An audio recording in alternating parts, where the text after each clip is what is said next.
ಶಾಸಕ ಮುನಿರತ್ನ ಅವರ ಬಂಧನ ಇದೆಯಲ್ಲ, ರಾಜಕೀಯವಾಗಿ ಕೂಡ ದೊಡ್ಡ ಮಟ್ಟದ ಟಾಕ್ ಫೈಟ್ಗೆ ಇದು ಕಾರಣ ಆಗಿದೆ. ಬಿಜೆಪಿ ನಾಯಕರು ಇದು ರಾಜಕೀಯ ಷಡ್ಯಂತ್ರ ಅಂತ ಹೇಳ್ತಿದ್ದಾರೆ. ತಪ್ಪು ಮಾಡಿದಕ್ಕೆ ಅವರಿಗೆ ಶಿಕ್ಷೆ ಆಗುತ್ತೆ ಬಿಡ್ರಿ ಅಂತ ಕಾಂಗ್ರೆಸ್ ನಾಯಕರು ಕೂಡ ಹೇಳ್ತಿದ್ದಾರೆ.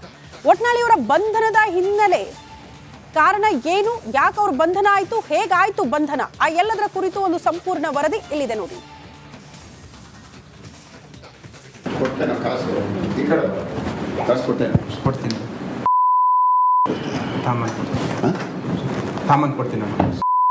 ಅಡ್ಡ ಇಟ್ಬಿಡ್ತಾನೆ ಕೊಡ್ಬೇಕಾ ಅಥವಾ ನೀನು ನನ್ನ ಮನೆಯವ್ರು ಅಲ್ಲೋ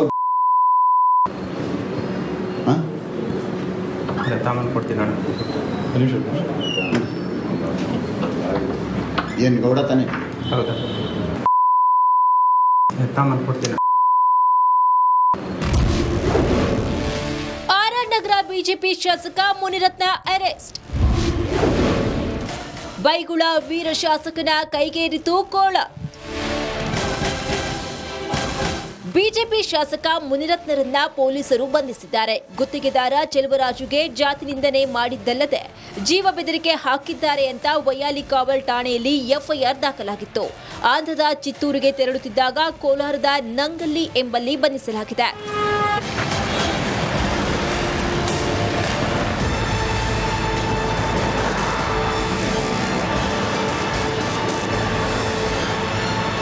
ಮುನಿರತ್ನ ಎಸ್ಕೇಪ್ ಆಗಿದ್ದಾರೆ ಅಂತ ಮಾಧ್ಯಮಗಳು ಸುದ್ದಿ ಮಾಡ್ತಾ ಇದ್ದಂತೆ ನಾನೆಲ್ಲೂ ಹೋಗಿಲ್ಲ, ಇಲ್ಲೇ ಇದ್ದೀನಿ ಅಂತ ನಾಟಕ ಮಾಡಿದ್ರು. ಯಾರಿಗೂ ಗೊತ್ತಾಗದ ಹಾಗೆ ಆಂಧ್ರಪ್ರದೇಶಕ್ಕೆ ಎಸ್ಕೇಪ್ ಆಗಲು ಪ್ಲಾನ್ ಮಾಡಿದ್ರು. ಆದರೆ ರಾಜರಾಜೇಶ್ವರಿ ನಗರ ಶಾಸಕ ಮೊಬೈಲ್ ಲೊಕೇಶನ್ ಟ್ರ್ಯಾಕ್ ಮಾಡಿ ಪೊಲೀಸರು ಅರೆಸ್ಟ್ ಮಾಡಿದ್ದಾರೆ.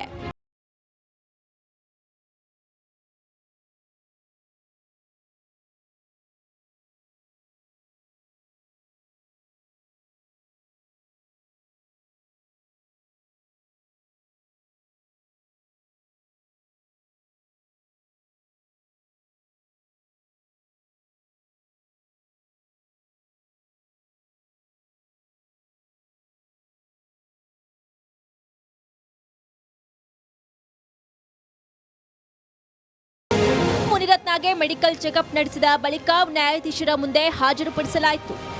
ಮುಂದಿನ ತನಿಖೆ ಹೇಗಿರುತ್ತೆ ಅಂತ ಕಾದ್ ನೋಡಬೇಕು. Bureau report, republic Kannada.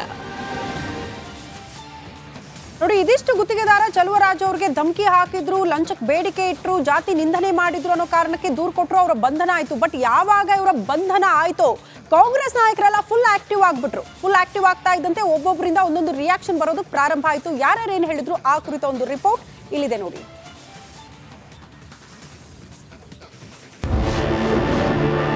Munirathna ಬಂಧನದ ಹಿಂದಿದ್ಯಾ ಕಾಣದ ಕೈಗಳ ಕೈವಾಡ.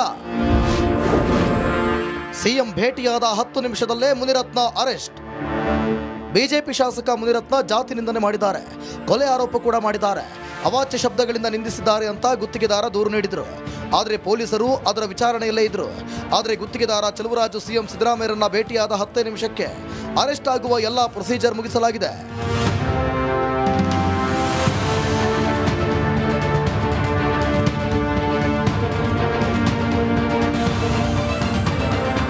ಹೌದು, ಗುತ್ತಿಗೆದಾರ ಚೆಲುವರಾಜು ಸಿಎಂ ಭೇಟಿಯಾಗಿ ದೂರು ನೀಡಿದ್ದು, ನ್ಯಾಯದ ಪರ ನಿಲ್ಲು, ನಿಮ್ಮ ರಕ್ಷಣೆಗೆ ನಾವಿದ್ದೇವೆ ಅಂತ ಧೈರ್ಯ ಕೊಟ್ಟರು ಎಂದು ದೂರುದಾರ ಹೇಳಿದ್ದಾರೆ.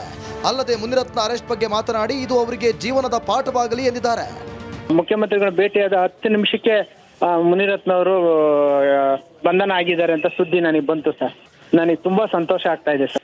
ನಾನು ಇದ್ದೀನಿ, ನಿನಗೆ ರಕ್ಷಣೆ ಕೊಡ್ತದೆ ನಮ್ಮ ಸರ್ಕಾರ, ನೀನು ಧೈರ್ಯವಾಗಿರು, ಇವನ ವಿರುದ್ಧ ನೀನು ಹೋರಾಡು ಅಂತಾನೆ ಹೇಳಿದ್ರು. ನ್ಯಾಯ ರೀತಿನಲ್ಲಿ ಓಡಾಡು ಅಂತಾನೆ ಹೇಳಿದ್ದಾರೆ ಸರ್. ಇರ್ಲಿಲ್ಲ ಸರ್, ಇರ್ಲಿಲ್ಲ. ಈ ಪ್ರಭಾವಿ ವ್ಯಕ್ತಿ ದುಡ್ಡು ಕೊಟ್ಟು ಎಲ್ರನ್ನು ಕೊಂಡ್ಕೊತಾರೆ ಅಂತ ಇದ್ರು ಸರ್. ನಮ್ಮ ನ್ಯಾಯ ದೇವತೆ, ನಿಮ್ಮ ಮಾಧ್ಯಮದ ಮಿತ್ರರಿಂದ ನೀವೆಲ್ಲ ತೋರ್ಸಿದ್ಕೆ ಇವತ್ತು ಅವ್ರ ಬಂಧನ ಆಗಿದೆ ಸರ್. ಇದು ಅವರಿಗೆ ಜೀವನದ ಒಂದು ಪಾಠ ಸರ್. ಜವಾಬ್ದಾರಿಯುತ ಸ್ಥಾನದಲ್ಲಿದ್ದುಕೊಂಡು ಮಹಿಳೆಯರಿಗೆ ಹಾಗೂ ಜಾತಿ ನಿಂದನೆ ಮಾಡಿರೋದು ಖಂಡನೀಯ. ಈ ಸಂಬಂಧ ಅವರ ವಿರುದ್ಧ ಸೂಕ್ತ ಕ್ರಮ ಕೈಗೊಳ್ಳಬೇಕಿದೆ ಅಂತ ಮಾಜಿ ಸಂಸದ ಡಿಕೆ ಸುರೇಶ್ ಗುಡುಗಿದ್ರು. ಒಬ್ಬ ಬಿಜೆಪಿಯ ನಾಯಕರಾಗಿ ಈ ರೀತಿಯಾಗಿ ಅವರು ತಾಯಂದಿರನ್ನ ಮಂಚಕ್ಕೆ ಕರೆಯುವಂತದ್ದು, ಕಳಿಸ್ಕೊಡುವನ್ನದು, ಹೆಂಡತಿನ ಮಂಚಕ್ಕೆ ಕಳಿಸ್ಕೊಡುವಂತಕ್ಕಂಥದ್ದು, ಜೊತೆಗೆ ಜಾತಿಯ ಹೆಸರಿನಲ್ಲಿ ದಲಿತ ಸಮಾಜವನ್ನ ಬಹಳ ಕೆಟ್ಟದಾಗಿ ಬಿಂಬಿಸ್ತಕ್ಕಂಥದ್ದು. ಸೊ ಇವೆಲ್ಲ ನೋಡಿದಾಗ ಇದು ಬಹುಶಃ ಅಸಹ್ಯ ಅನಿಸ್ತದೆ. ಬಹುಶಃ ಅವ್ರಿಗೆ ಯಾವ ರೀತಿ ಬುದ್ಧಿ ಹೇಳ್ಬೇಕು ಅದನ್ನ ಬಿಜೆಪಿಯ ನಾಯಕರೇ ಹೇಳ್ಬೇಕು. ಬಿಜೆಪಿಯ ನಾಯಕರು ಮತ್ತು ಅವರ ಒಡನಾಡಿಗಳು, ಈಗಿನ ಒಡನಾಡಿಗಳು ಬಹಳಷ್ಟು ಜನ ಇದ್ದಾರೆ. ಕೇಂದ್ರದಲ್ಲಿ ಮಂತ್ರಿ ಆಗಿರೋರು, ರಾಜ್ಯದಲ್ಲಿ ವಿರೋಧ ಪಕ್ಷದಲ್ಲಿರೋರು, ಬಿಜೆಪಿ ಅವರೆಲ್ಲರೂ ಕೂಡ ಇದ್ದಾರೆ. ಸೊ ಅವರೆಲ್ಲರೂ ಕೂಡ ಅವರ ಯಾವ ರೀತಿಯಾದಂತ ಪದ ಬಳಕೆಯನ್ನ ಮಾಡಿದ್ದಾರೆ, ಅದು ಸರಿನಾ? ಒಂದು ಜಾತಿ ಹೆಸರಿನಲ್ಲಿ ಜೊತೆಗೆ ಬೆದರಿಕೆಯನ್ನು ಹಾಕಿದ್ದಾರೆ, ಹೆಣ್ಣು ಮಕ್ಕಳ ಬಗ್ಗೆ ಏನು ಕೀಳಾಗಿ ವರ್ತಿಸಿದ್ದಾರೆ. ಇದೆಲ್ಲನೂ ಕೂಡ ಚರ್ಚೆ ಮಾಡಬೇಕು. ಸೊ ಇದಕ್ಕೆ ಕಾನೂನು ಕ್ರಮ ತಗೋಬೇಕು ಅನ್ನೋದು ನನ್ನ ಒತ್ತಾಯ. ರಾಜರಾಜೇಶ್ವರಿ ನಗರದಲ್ಲಿ ಗುತ್ತಿಗೆದಾರರಿಗೆ ಮುನಿರತ್ನ ಹೆದರಿಸ್ತಿದ್ರು. ಅಷ್ಟೇ ಅಲ್ಲ, ಕ್ಷೇತ್ರದಲ್ಲಿ ಭಯದ ವಾತಾವರಣ ಸೃಷ್ಟಿಸಿದ್ರು. ಅವರಿಗೆ ಹೆದರಿಕೊಂಡೇ ಯಾರು ಅದರ ಬಗ್ಗೆ ಬಾಯಿ ಬಿಡ್ತಿರ್ಲಿಲ್ಲ ಅಂತ ಕಾಂಗ್ರೆಸ್ ನಾಯಕಿ ಕುಸುಮ ವಾಗ್ದಾಳಿ ನಡೆಸಿದ್ದಾರೆ. ನನಗೆ ಬಹಳಷ್ಟು ಜನ ಬಂದು ಹೇಳೋರು, ಬಹಳ ಅವಾಚ್ಯವಾಗಿ ಪದಗಳನ್ನ ಉಪಯೋಗಿಸ್ತಾರೆ, ಅಧಿಕಾರಿಗಳಿಗೆ ಕೆಟ್ಟದಾಗಿ ಮಾತಾಡ್ತಾರೆ. ಹಾಗೆ ಜನಗಳು ಯಾರಾದ್ರೂ ಈ ಗುತ್ತಿಗೆದಾರರು ಇರ್ಬೋದು ಅಥವಾ ಜನಗಳಿಗೆ ಹೋಗಿ ಏನಾದ್ರು ಇದೆ ಕಷ್ಟ ಅಂತ ಕೇಳಿದಾಗ್ಲೂ ಕೂಡ ಅಸಭ್ಯವಾಗಿ ವರ್ತನೆಯನ್ನ ಮಾಡ್ತಾರೆ ಅಂತ ಹೇಳಿ ಬಹಳಷ್ಟು ಜನ ಬಂದು ನಮ್ಗೆ ಹೇಳೋರು. ಆದ್ರೆ ಒಂದೇ ಒಂದು ಅಂತಂದ್ರೆ ಯಾರ ಹತ್ರನೂ ಯಾರಿಗೂ ಹೆದರ್ಸೋ ಅಂತ ಶಕ್ತಿ ಇರ್ತಿರ್ಲಿಲ್ಲ. ಎಲ್ಲ ಬಹಳ ಭಯ ಹೆದರ್ಕೊಂಡಿರೋ ಅಂತದ್ದು.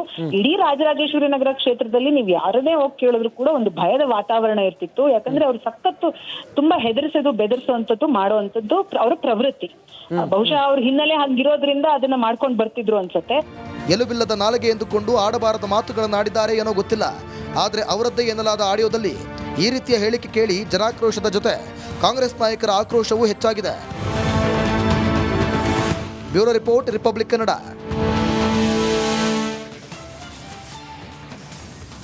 ನೋಡಿ, ಶಾಸಕ ಮುನಿರತ್ನ ಅವರೇ ಮಾತನಾಡಿದ್ದಾರೆ ಎನ್ನಲಾಗಿರುವಂತಹ ಆಡಿಯೋ.